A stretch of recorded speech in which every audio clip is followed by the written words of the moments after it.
Okay, hi. I do this video number one for my children, number two for my friends, and number three for whoever watches me talking here from New Zealand and from aboard a sailing ship. And it is September, about mid September 2024. And there was just like the second assassination attempt on Trump happening just a couple hours ago. And I just want to talk about something which came in my mind in 2010 or 2011 in Dili. A thought which was like, it doesn't matter as much how much you have than where you are. It doesn't matter as much how much you own as it matters where you are. And I thought this was kind of a almost threatening thought, in a way uh, that I realized that the more it was 2010, I was in Dili.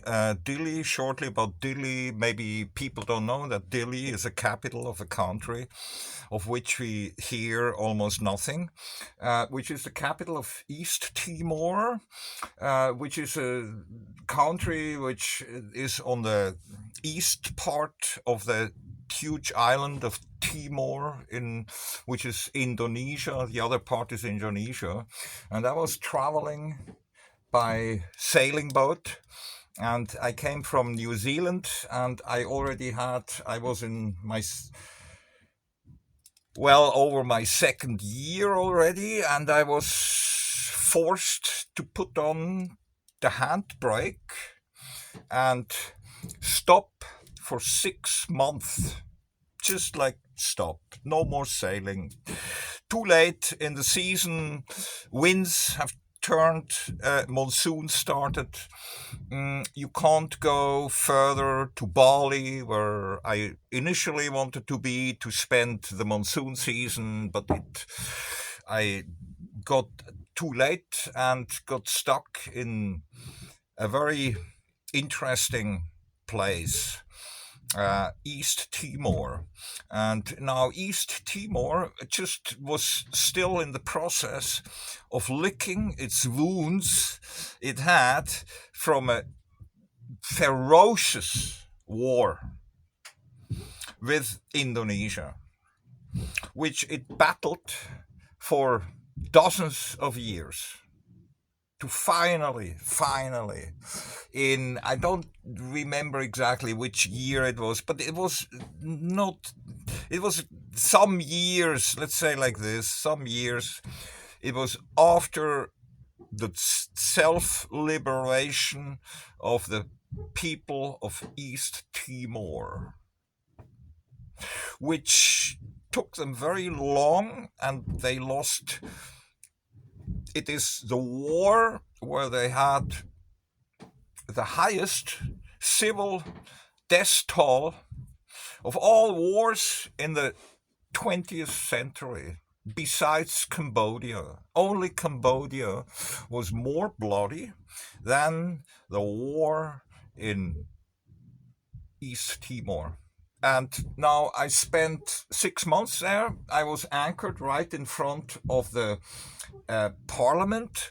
I had a very nice view around me. And so I was, for half a year of my life, I was stuck in Dili, and had, because fate put me there. It was not really my plan, but it forced me to look deep in a country which just survived this ferocious war with massacres, with all that, and all, of course, how it is usually the case, with big help by the United States on the side of the Indonesians, because the Indonesians were liked by the American government, and so they got their weapons from the United States. And if I'm not wrong, this is still the number one business of the United States, is weaponizing and selling tobacco. That is the two main things they export, more than everything else: weapons and tobacco. From the wild, wild West, which is right now riding a very wild rodeo on a very wild horse in an absolutely epic way, which brings me back to my thought I had back then. And I never forgot that thought, and I told my children about to keep that in mind, because situations in places can change. So Dili was a wonderful place. I loved it there.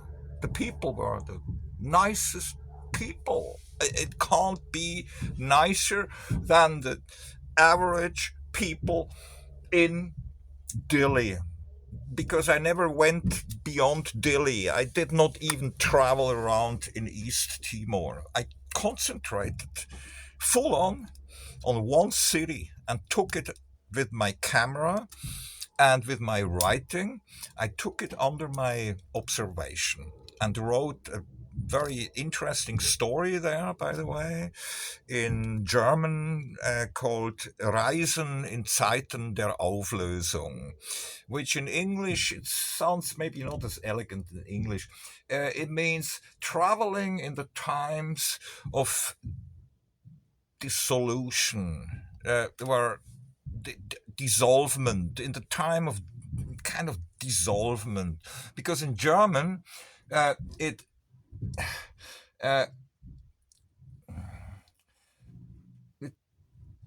sounds much better, Auflösung, because we have the word Aufklärung, and the Aufklärung, the time of Aufklärung, is the age of reason, which we are having behind us. And I don't know if we have it in front of us, but we have it behind us, a time of our logic ruled our thinking and all that, and more mathematical and all that. I'm not going into details, but I postulated in this travels in the time of dissolution, like you put sugar in water and it dissolves. I don't know if it's the right word, dissolution.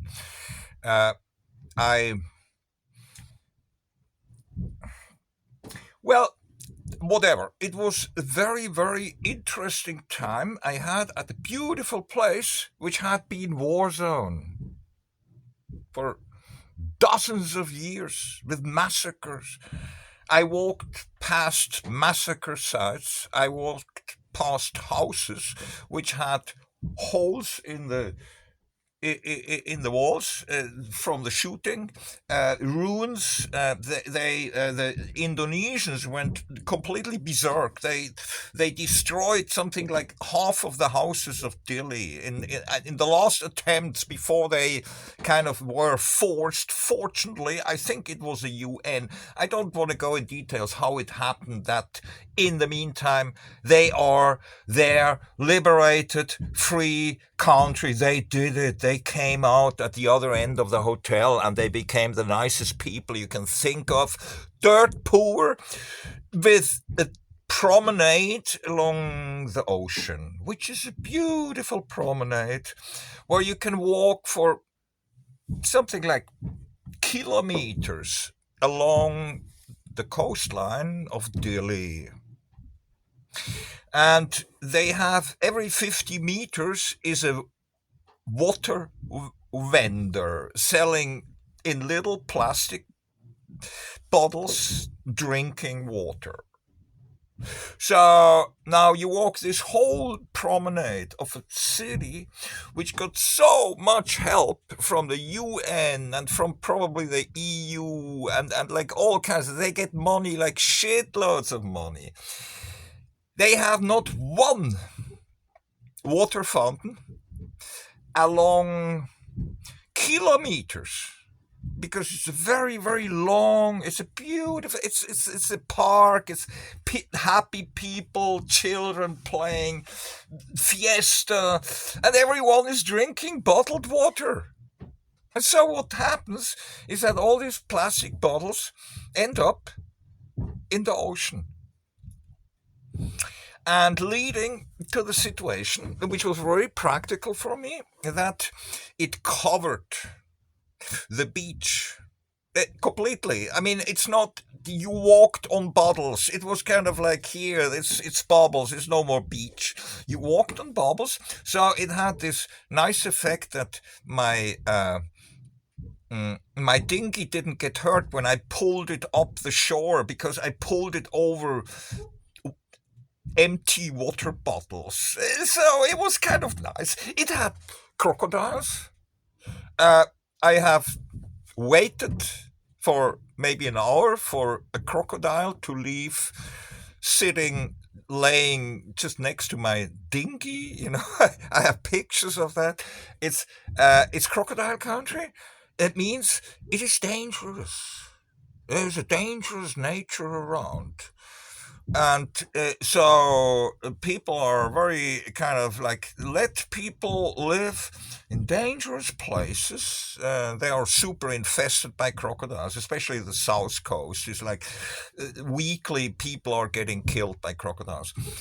And let them live in dangerous countries and they will become very kind of like hardened people because they were super hard. When I looked at, they were all short because of not enough nourishment for war times, which again, dozens of years, it was an endless war, which Europe did not look at all. It was kind of like whatever, you know, ex-Portuguese colony, and you know, like only in the 70s it was let go by the Portuguese. The Portuguese were kind of like, oh yeah, fuck off, we don't need that anymore, go your own way.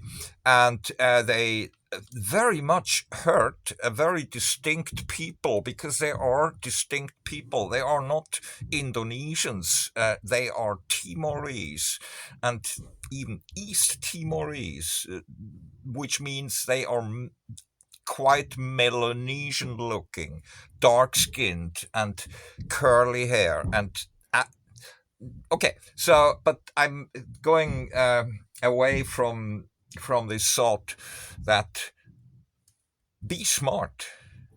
We live in fast changing times, and there might things happen which make it regrettable that you haven't packed your backpack and took an airplane.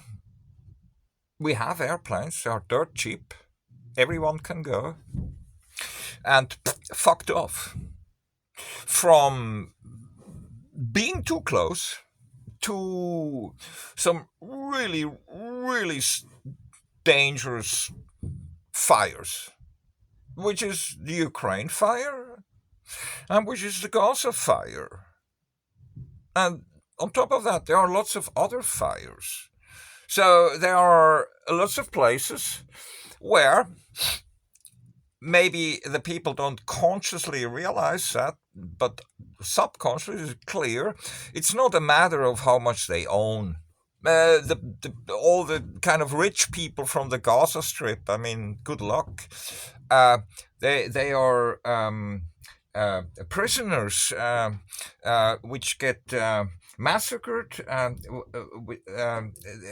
humiliated, all that, and the West means us, good Europeans, Swiss, whatever. We are kind of waking up from a sleep we are in since a long, long time. And in Swiss, we have this expression that we say someone has a Haufen Dreck am Stecken, means has a lot of dirt at the stick. And this is what we are heading for, is kind of a global blame game. Who led to that situation we are in now? Who was that? This question it's an elephant in the room which slowly becomes visible. It's the very simple question, which is an absolutely understandable question. It's as old as humanity. That is, if things go wrong, the question is, why did they go wrong? Well, and was it by accident? Was it by accident, or was it on purpose? And I think, well, in a way, you can say, well, in the first moment, that doesn't matter much. It's that whatever happens is something we have to deal with, but then later. So you see the further the history. You look at the history, how the history will go further. It looks bleak for especially the West, because we are all softies. We became all softies. We kind of like no more hardship. Ideally, don't do anything with your hands except pushing buttons. That's all. You push buttons and you live. You make your money, you push buttons, you make your money. And so we got softened in a dangerous way, I say, because it led us to becoming addicts, general addicts of a lifestyle which is becoming questionable. And it is not primarily the lifestyle of the people in Africa or in Asia, even though they are progressing very far, but it's not. It's what is the most in question is how rich countries have evolved, like England, like Germany, like Switzerland, like France, like Spain, like Italy, how these countries are in some ways could be described as decadent. That's the dangerous part, and it doesn't take much to prove that. And this is what the whole world, the global south, the global south, it means the rest of the world, means 3/4 of the world, or 4/5, or if you include like all the poor workers who get like a fucking meager salary in all the Western countries, it is, the longer the more, it is a very small minority which tries to push through with their absolutely insane behavior on so many levels. It is kind of like what happened is kind of an explosion of moral. The moral got just bombed away within, like, when Gaza is like having its first anniversary. It's there, the moral, the simple, that what the global South, most people totally understand the moral. They understand moral. They have moral. So, and we just, our moral is that we go maybe on marches and open our mouths as well. That's good, but it's not enough. It's something much more sinister, which is asked for, which is, how can we get rid of criminals which sit in the highest ranks of our society? How can we get rid of them? Because we have to. It's deadly if we don't. It's kind of, there are people which standing behind the steering wheel need to be taken away from the steering wheel. It's otherwise it's time of doom. It's otherwise it goes straight down. And to listen to all these discussions they have in Germany about the AfD and about Sarah Wagenknecht and all that, and how since they had these elections in Thüringen where the AfD was kind of like the big winner and Sarah Wagenknecht was kind of like, wow, here she is, you know. And so since then I'm reading German magazines, newspapers, whatever. There is the question not it's not there is one question never coming up, that is, how many people have voted for these parties because they say we should have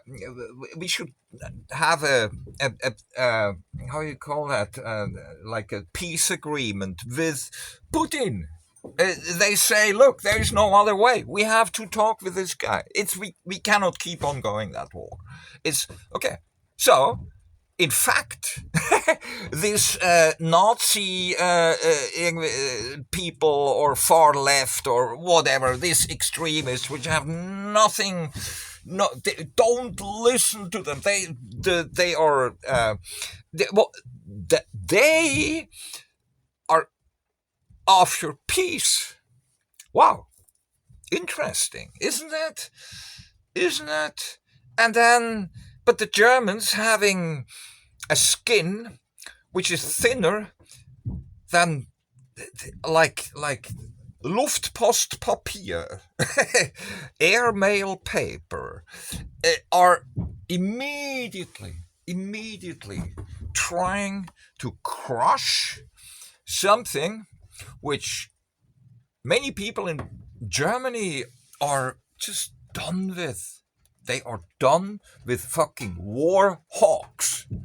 War hawks sending weapons by the fucking billions to keep a war going in Ukraine, which Ukraine cannot win. They all know that. It's not about that.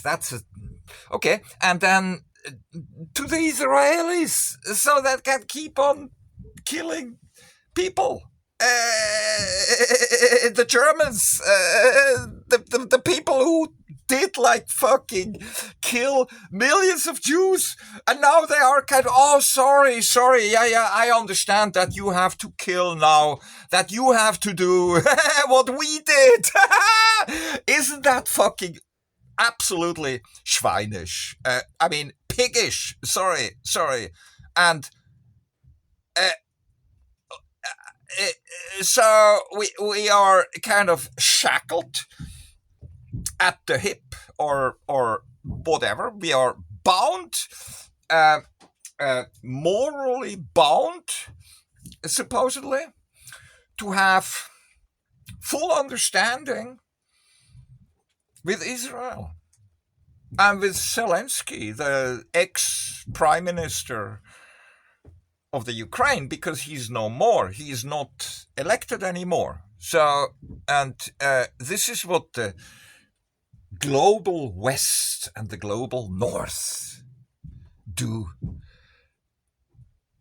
They I have a very to end this video, because I don't want to make it too long. How many minutes is that?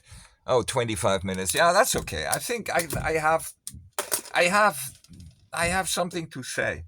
It is like something absolutely fucking brutal, which is that I say there are more dangerous people than Hitler's. Hitler is not the deadliest person imaginable in times like this. It can get 1,000 times worse than Hitler. 1,000 times. Think about that. No, not twice, but 1,000 times. Or call it 1,000,000 times. It's when the nuclear war is fought or lost. I mean, it will be lost situation anyway, but I mean, okay. So we are totally forced to believe that this all makes sense. From brain dead idiots at the high, we have to kick them out. So what we have to do, we have to, well, I don't know, stand up is not enough. Walk. Yeah, we have to walk. We have to walk towards we have to walk towards this people. This is what we have to do. We have to walk towards them. Or grab a backpack and fuck off.